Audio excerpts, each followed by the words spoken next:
कोई भूखा यदि तुम्हारे घर में है, यदि कोई दो बच्चे खाना खा रहे हैं, तो आप प्रवृत्ति पर ध्यान रखना, वो अपनी रोटी उसे देता है या नहीं देता है। यदि नहीं देता है तो आज से तुम्हें उसे अच्छे संस्कार देने का प्रयास करना पड़ेगा। यदि तुम्हारा बच्चा अपनी रोटी तो रखता ही है अपने पास, लेकिन दूसरे की रोटी भी अपने पास लाता है, तो समझना ये भारत के लिए बहुत खतरनाक व्यक्ति बनेगा। ये समाज और परिवार की कलह में कारण बनेगा, ये तुम्हारे दुखों का आमंत्रण बनेगा। और यदि कोई बच्चा ऐसा है जो अपनी रोटी भी दूसरों की थाली में रख दिया करता है, तो समझना हमने किसी महापुरुष को जन्म दिया है अपने घर में। प्यासे को पानी पिलाता है या नहीं पिलाता है? तुम्हारा बच्चा दूसरों का सामान छीनने को तो नहीं रोता है? तुम्हारा बच्चा दूसरों से तमीज से बात करता है या नहीं करता है? वह बड़ों को बड़ों जैसा सम्मान देता है या नहीं देता है? आज तो छोटा है तो लाड़ प्यार में आपको बड़ा अच्छा लगता है, लेकिन कल जब ये बड़ा हो जाएगा तुम्हारे लिए खतरा बन करके खड़ा हो जाएगा। ध्यान रखिए, आज अच्छा लगता है, विचार करिए। आप अपने बच्चे, मेरे पास लोग आते हैं, मैं छोटे बच्चे से पूछता हूं, बेटा नमोकार मंत्र आता है? बच्चा बोलता है नहीं आता है, तो मैं माँ बाप की तरफ देखता हूं, माँ बाप की नजरें झुक जाया करती हैं। मैं कहता हूं कि बेटा 24 तीर्थंकरों के नाम आते हैं, बच्चे को नहीं आते हैं, उससे मैं पता लगा लेता हूं ये घर संस्कारित है या नहीं है, ये घर धार्मिक है या नहीं है। आपके घरों में जब मैं आहार लेने जाता हूं, अभी तो नहीं गया बारामती में किसी के यहां, जाऊंगा, चिंता मत करो, सबके घर में रेट पड़ेगी, ध्यान रखना, सबके घर में ध्यान रखना, जांच बैठेगी। मैंने जो 1 महीने चिल्लाया है उसका क्या रिजल्ट आया है। जब मैं आहार लेने के लिए तुम्हारे घर जाता हूं और देखता हूं कि जूता कहीं पड़ा है, बैग कहीं पड़ा है, बच्चे की यूनिफॉर्म कहीं पड़ी है, बाप के बिस्तरों में सलवटें पड़ी हैं, मैं समझ जाता हूं ये घर संस्कारित नहीं है। और आपका घर यदि व्यवस्थित जमा हुआ है तो मैं समझ जाता हूं कि माँ बाप के अंदर संस्कार है और इनकी औलाद भी संस्कारित, पता लग जाता है। ध्यान रखना, शिखर से पता चलता है समाज कितनी धार्मिक है, और घरों से पता चलता है ये परिवार कितना संस्कारित है और कितना सभ्यता वाला है। 1 गिलास पानी मंगाओ, बच्चा गिलास लाए और 2 उंगली गिलास के अंदर हो, समझना संस्कारित घर नहीं है। ध्यान रखिए, मेहमान आए बच्चे भाग जाए, उनका अभिवादन ना करें तो संस्कारित घर नहीं है। ध्यान रखिए, आपकी पूजा पाठ से मैं पता कर लेता हूं। चौके में पूजा होती है, आहार के पहले थाली भरी है, 4-4 दाने चढ़ा रहा है, भरी थाली चढ़ाया नहीं जा रहा है, तो इसका मतलब ये समझो कि इसकी वृत्ति कंजूस की वृत्ति है। ये आदमी उदार भावों से पूजा नहीं करता है, ये आस्था भाव से पूजा नहीं करता है। चरण प्रक्षालन करते हो, जग भर के पानी लाते हो, 2 बूंद डालते हो, जग वापस ले, क्यों वापस ले जा रहे भाई? नल नहीं आ रहे क्या तुम्हारे यहाँ, या सूखा पड़ा है या पानी नहीं है? अरे कुछ दिन तो ऐसा हो जाएगा यदि ये प्रवृत्ति चलती रही तो अगली बार तो आदमी आई ड्रॉप लाएगा, 2 ड्रॉप डालेगा, तेरे चरणों की धूल बाबा, चंदन गुलाल। ये प्रवृत्तियां हैं, आहार में आपकी प्रवृत्ति देखी जाती है। ध्यान रखना, कैसे दे रहे हैं आप, दाल कैसे दे रहे हैं आप, सब्जी कैसे दे रहे हैं। ध्यान रखना, कंजूसों के हाथ से छूटता नहीं है, और जो उदार होता है वो उदार वृत्ति से महाराज और ग्रहण करिए और ली। खाना महाराज तो उतना ही लेंगे जितना उन्हें लेना है, लेकिन उससे आपकी प्रवृत्तियां पता चल जाएंगी। 4 महिलाएं सुबह से काम कर रही हैं मन चौके में, एक ऐसी आएगी, एक धक्का इधर दिया, एक धक्का उधर दिया, आगे खड़ी, काम आम कुछ करना नहीं है, समझना ये झगड़ालू औरत है। ध्यान रखना, ये नेतागिरी ज्यादा जानती है, ये राजनीति ज्यादा जानती है, काम कोई कर रहा, नाम खुद कमा रही है, ये राजनेता होते हैं। ध्यान रखना, एक कल्याण नहीं करे, ये कोई खुशहाल जीवन नहीं बना सकते हैं अपना। कई ऐसे होते हैं बिल्कुल शांत रहते हैं, काम भी करते हैं लेकिन आवाज नहीं किया करते हैं, चुपचाप शांत खड़े हैं, सुबह से मेहनत करते हैं लेकिन कोई धक्का नहीं मारते हैं।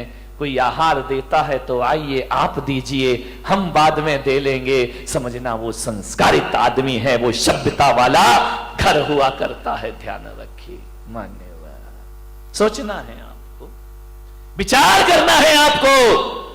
आपकी इन क्रियाओं से आपके संस्कारों का पता चलता है। ध्यान रखिए, आप कैसे घर के हैं, आपकी मान मर्यादाएं कैसी हैं।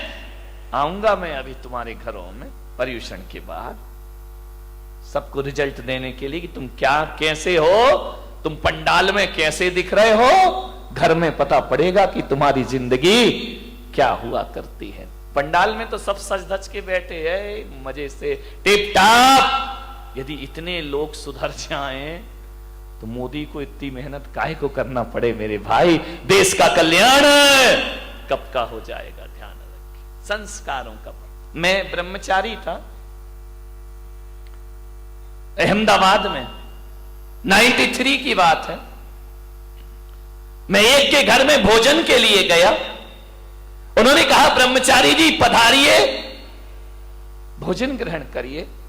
मुझे बिठाया गया, मां रोटी बना रही थी। अब ब्रह्मचारी को तो एक दो ही लोग देते हैं, महाराज थोड़ी है कि लाइन लग रही है। मां रोटी सेक रही है, बेटी से कहा ब्रह्मचारी जी को भोजन परोसो। बेटी ने भोजन परोसा मेरी थाली में। नमक रखने का समय आया और जैसे ही बच्ची ने नमक रखा, मां की निगाह पड़ी, उसने एक बेलन उसके हाथ में मारा, लड़की का हाथ झंझना गया। मैंने कहा भाई ये क्या बात है, ये मैं भोजन कर रहा हूं कि यहां तो महाभारत चल रही है। फट से लड़की कुछ ना बोली, ना लड़की रोई, ना लड़की चीखी, कुछ नहीं, चुपचाप रही। उसने व्यवस्था बदल दी। आहार के बाद मैंने पूछा, मेरा तो मौन था, मैंने कहा मैं आपके यहां भोजन को आया, आपकी लड़की इतने प्यार से परोस रही थी, आपने उसे बेलन क्यों मार दिया।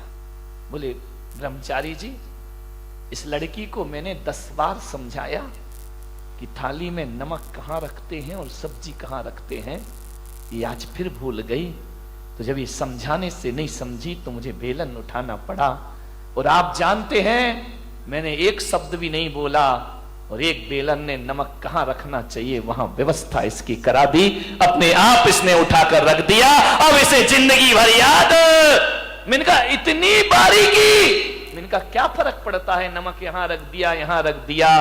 बोले महाराज नमक के स्वाद में कोई फर्क नहीं पड़ता, लेकिन आदमी के व्यवहार में बहुत फर्क पड़ा करता है। मेरी लड़की पराये घर जाएगी, इसे इतना ज्ञान होना चाहिए कि भोजन कैसे परोसा।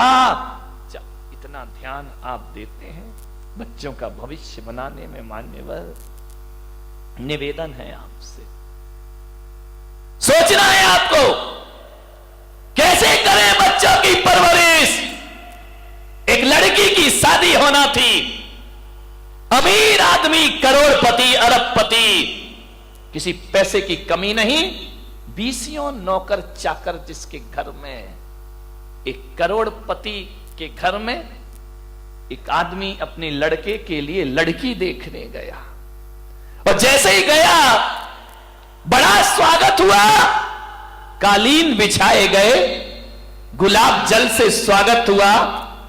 आइए अभिनंदन है, आपका स्वागत है, पधारिए। बहुत स्वागत हुआ। डाइनिंग टेबल पर इतनी प्लेट लगी कि लड़के का बाप देखकर हैरान हो गया कि इनके घर में ऐसा भोजन हुआ करता है, बड़ा स्वागत सत्कार।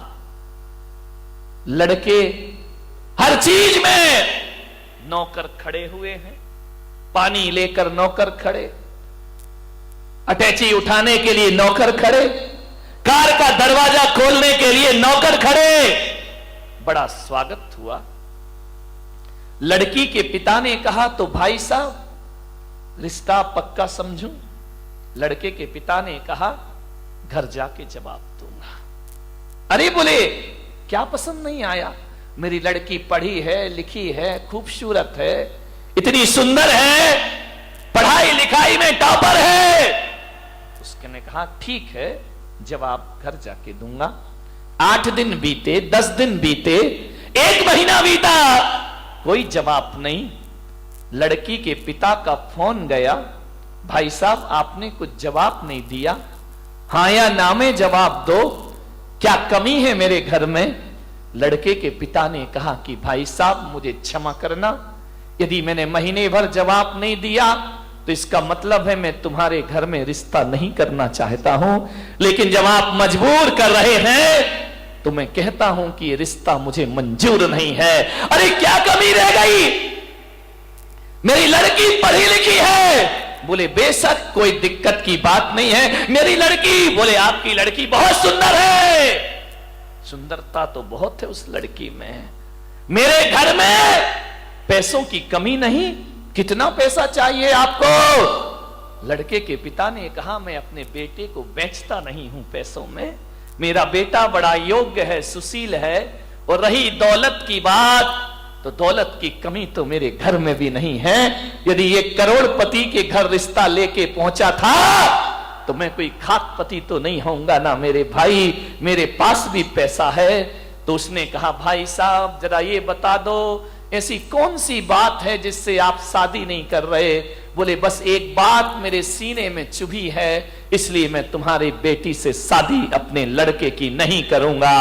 बोले कौन सी बात चुभी है? बोले जहां पानी भी नौकरों के द्वारा परोसा जाता हो, जहां भोजन भी नौकरों के द्वारा परोसा जाता हो, जहां सब व्यवस्थाएं नौकरों के द्वारा होती हो, अरे उस घर की लड़की लाके मैं अपने घर को बर्बाद नहीं करना चाहता हूं। अरे मुझे तो वो लड़की चाहिए जो अपने हाथ से खाना बनाना जानती हो और अपने हाथ से अपने द्वारा लोगों का अभिवादन करना जानती हो।